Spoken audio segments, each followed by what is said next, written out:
I suddenly ran into Sarah, a classmate at the anniversary celebration for my firm. However, Sarah simply made fun of me for working in a factory. Please don't approach us if you see us. A Harvard-educated director like my husband is far superior to someone as inept and poor as you.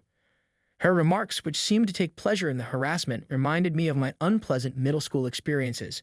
Sarah used to make fun of me for being impoverished back then.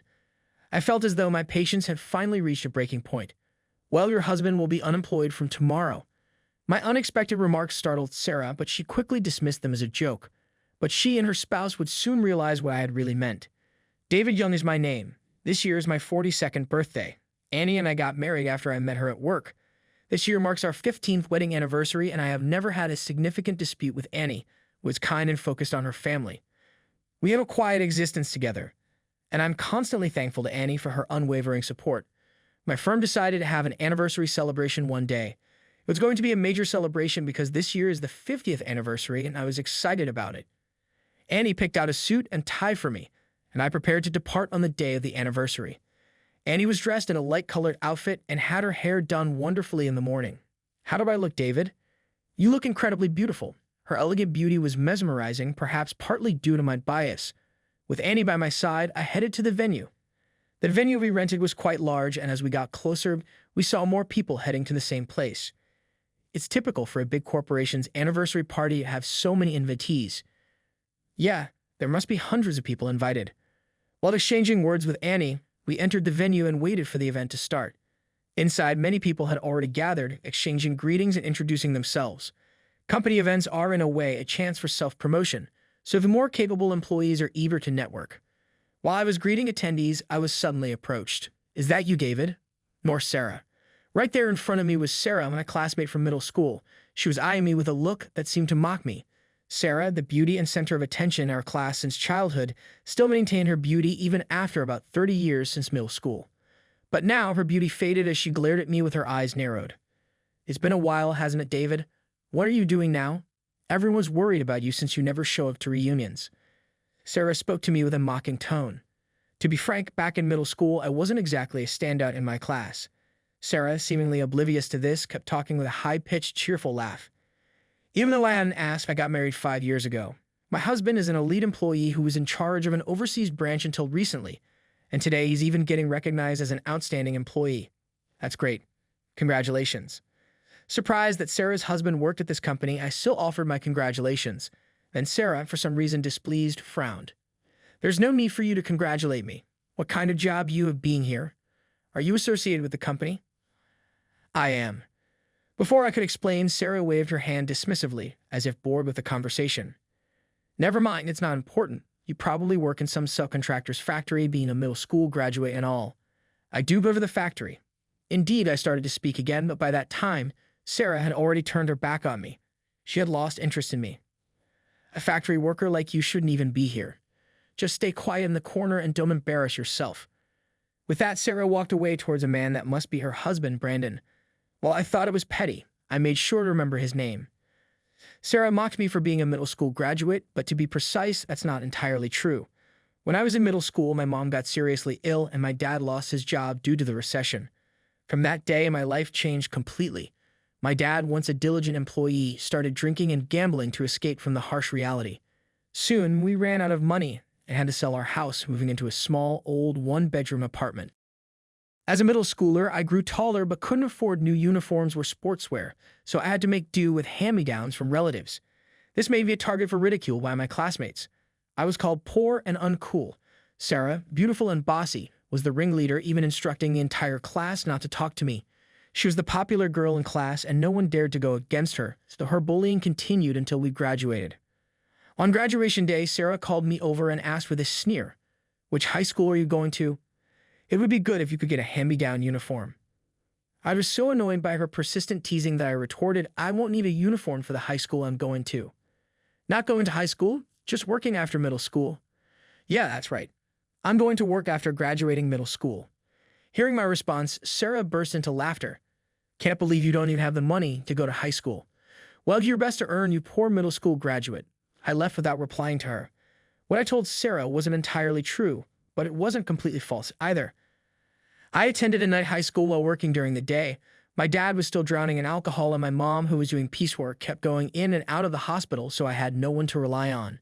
After graduating middle school, I desperately looked for a job, but there were hardly any companies willing to hire a middle school graduate.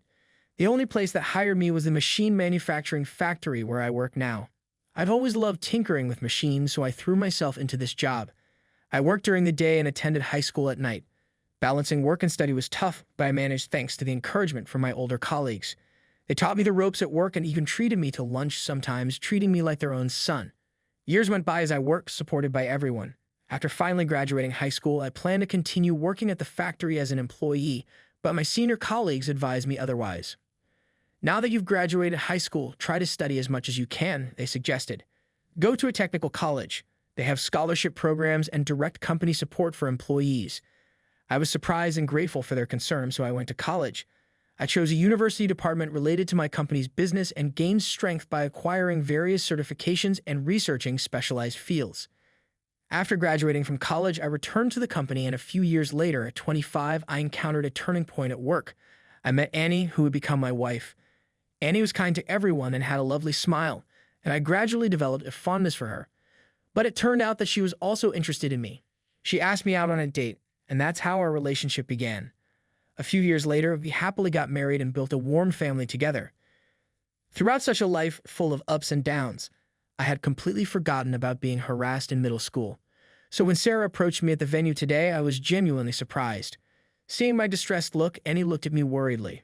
After I briefly explained the situation, Annie tightly grasped my hand. "No matter what anyone says, I know you're a wonderful person, David. Let's stay confident and enjoy the company's anniversary party." "Yeah, you're right," I said, encouraged by her supportive words. I squeezed her hand back. Thus, we decided to wait for the party to start. After exchanging greetings with everyone, the hustle and bustle finally settled down. Thinking of resting until the start time, I moved towards the wall with Annie. "Oh, you're still here." There were Sarah and her husband, whom I had just parted ways with. I was a bit surprised to bump into them so unexpectedly, but I sincerely congratulated her husband. Brandon, I heard you're an outstanding employee getting an award today. Congratulations." But instead of responding, Brandon just looked me over as if appraising me. "Is this the factory worker classmate you were talking about, Jay? He has the audacity to attend the company's anniversary party despite being a mere worker." Sarah returned the words with a bitter expression. Then Brandon, ignoring my presence, curiously asked Sarah, "For a factory worker, he's wearing a nice suit. I'm an elite, so I'm quite particular about suits. Even if he tries hard to wear a good suit, it's ruined because he's a factory worker. It's truly embarrassing to have someone like him as a classmate." Frowning, Sarah spat at her words, and Brandon inquired further, "Embarrassing, Jay? Imagine he's been a factory worker since dropping out of middle school. That's 30 years of being a mere worker." "Well, wow, really? That's unbelievable." Sarah pointed and laughed at me, and Brandon leaned back, distancing himself as if amused. They both looked down on me with obvious disdain and then glanced at the person next to me. There stood Annie, watching the two of them intently. "So this bottom-of-the-barrel worker, even though he's a dropout, managed to get married. What does your wife do?" Sarah asked me. I answered honestly. "She works in the same field as me. We met at work." At that moment, Sarah and Brandon looked at each other and burst out laughing. A couple both sweating it out in the field doing menial work. Perfect match for an incompetent dropout like you. They started mocking not just me, but also my wife. I couldn't understand how they could say such awful things to my wife, a stranger to them. As I stood there stunned, Sarah blurted out, "But if I were you, I'd be too miserable to even mention working in a factory." "Yeah, for an elite like me, it's unimaginable to live such a lowly life." "Please stop talking like that," I retorted angrily to their cruel insults, but Sarah looked at me as if I were something dirty and turned her back, and Brandon swatted me away as if I were a fly. "If we keep talking to you, people might think I'm a local class worker like you. Could you go somewhere else, Jay? Talking to someone lowly like you might rub off on me." I was boiling with anger at such rude behavior, but as a grown-up, I couldn't just let my emotions take over and start yelling, so I tried hard to hold it in. However, Sarah seemed to mock my feelings and hurled more disdainful words. "From now on, if you see us, don't come close, okay? My husband is a Harvard-educated director, way different from a lowly, incompetent person like you." Her words, enjoying the harassment, brought back painful middle school memories. Back then, and even now, Sarah acted arrogantly, thinking she wouldn't be retaliated against.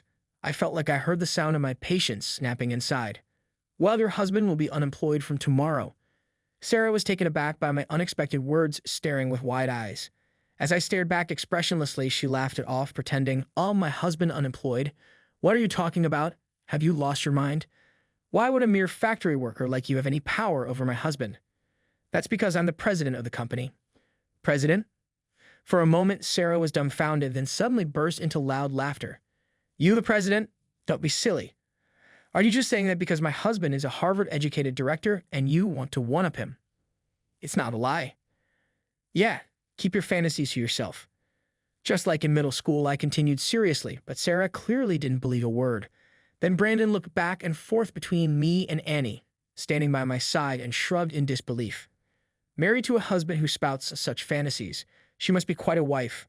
Aren't you embarrassed to stand beside such a man?" After spitting out those words, Brandon and Sarah hardly left together. As I watched their backs, I trembled with anger. The person who had harassed me so much in middle school was still treating me this way even now as an adult, and it wasn't just me they were mocking. Annie in my workplace, too. I couldn't stay silent any longer. As I was about to step forward in anger to call them back, a gentle hand was placed on my shoulder. "Annie, I heard everything, but it's not good to reprimand them here." But I couldn't just back down, especially after they laughed at Annie. But as I looked at her, I was taken aback by her unexpected expression. She wore a mischievous smile. "I have a good idea." Hearing Annie's plan, I nodded deeply, feeling a sense of relief. When the announcement for the party start was made, we moved to our assigned seats.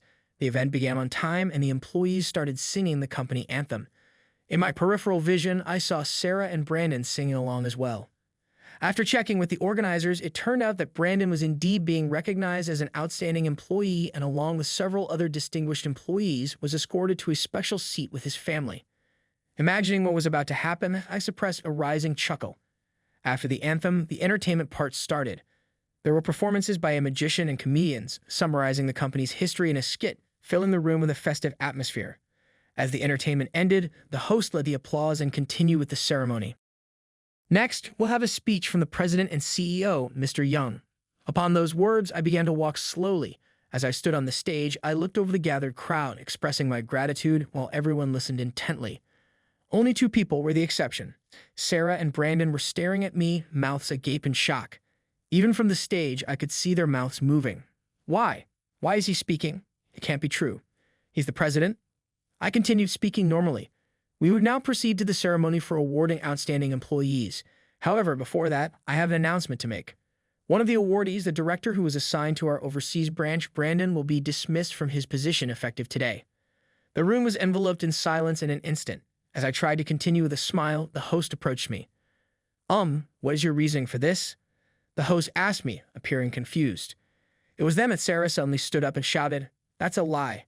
Everyone, this man was just a classmate from my middle school. He's just a mere factory worker. Why is he standing there? Yeah, this must be some kind of prank.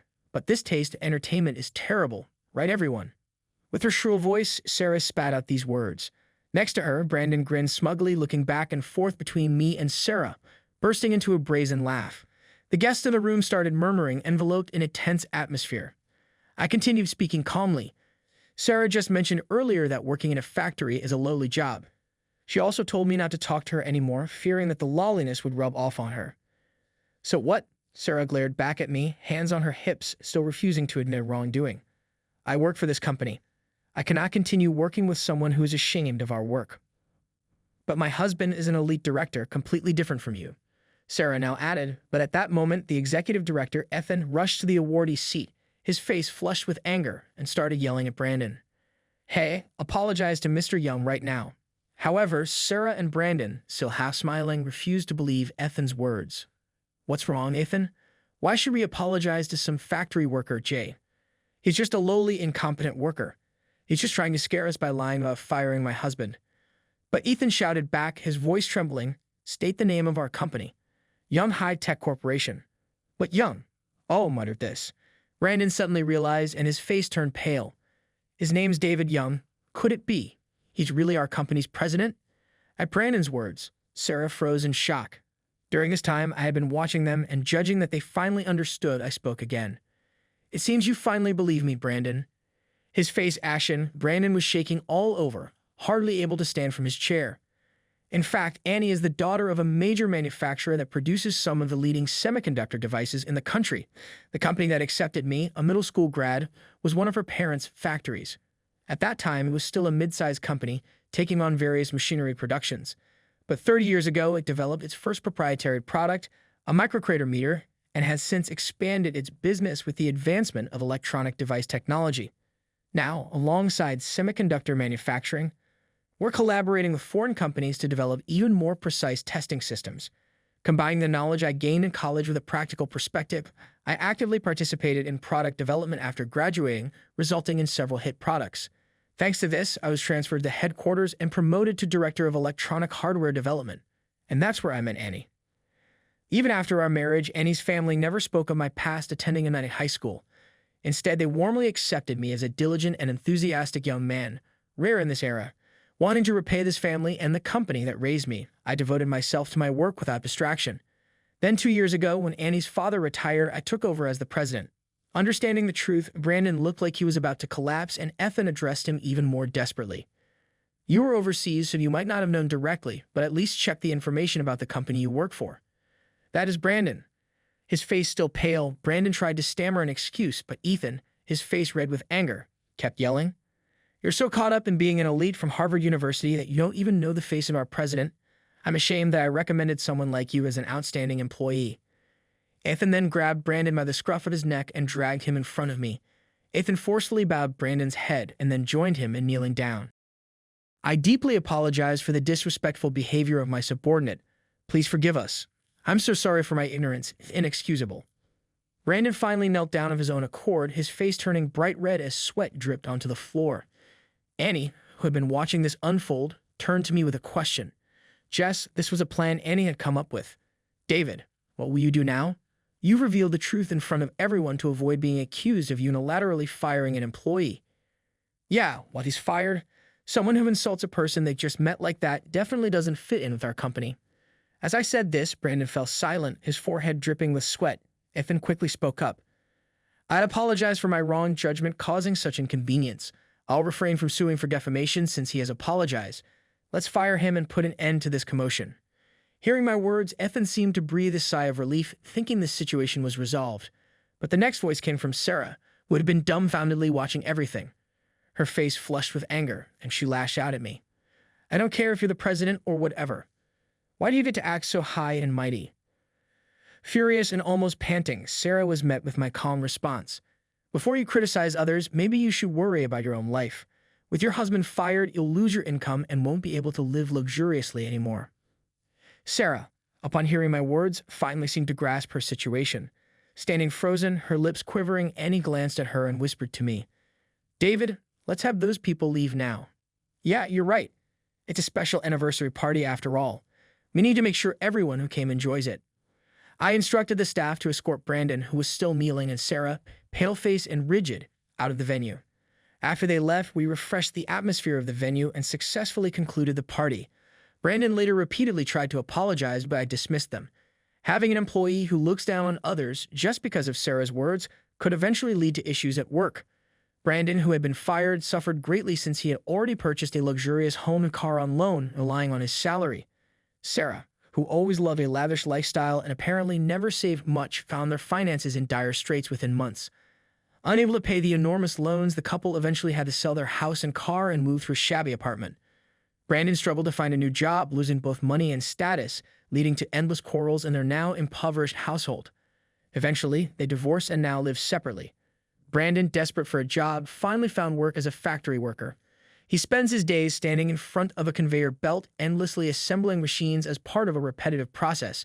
Meanwhile, Sarah became a topic of discussion among her local classmates for her actions toward me. Abandoned even by her family, she now lives alone, struggling to afford meals. Her once prized beauty faded away. She's barely making ends meet by working mag jobs.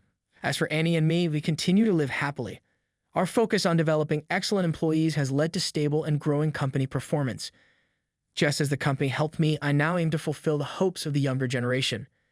We've enhanced our educational programs and training systems for our employees, which has already led to the creation of an innovative new product. This product is expected to be a significant step forward for our company. But it's not just a new product that was born. Annie and I also welcome a beautiful daughter. Annie's family is overjoyed and adores her. I'm delighted we got to meet. I'm genuinely joyful. Me too. I believe my life was over after I finished middle school. However, I've been aided by many and now lead such a great life because I never gave up on my potential and persistently looked for a way. As a means of giving back, I want to keep producing goods that improve the world. Keeping this determination in mind, I grinned at my beloved family.